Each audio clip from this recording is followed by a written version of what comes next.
మంధని దగ్గర సుందిళ్ళని ఒక క్షేత్రం ఉంది. ఆ సుందిళ్ళ క్షేత్రం కూడా అంతే.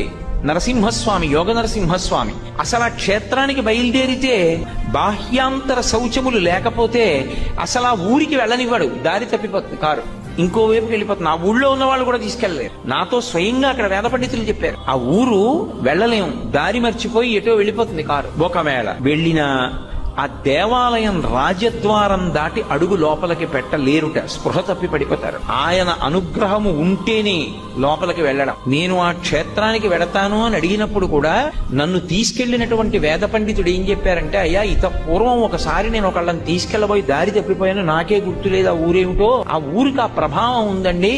మిమ్మల్ని నరసింహస్వామి అనుగ్రహమించి దర్శనమివ్వాలనుకుంటే గుళ్ళోకి రాణిస్తాడు, లేకపోతే రానివ్వడు. అర్చకుల్ని కూడా రానివ్వడు. అది విచిత్రం. అర్చకులు కూడా పడిపోతారు అక్కడ. శౌచం లేదనుకోండి లోపలికి రానివ్వడు. అనుగ్రహించాడు అనుకోండి అప్పుడు వాళ్ళు కూడా లోపలికి వెడతారు. అంత శక్తివంతం క్షేత్రం.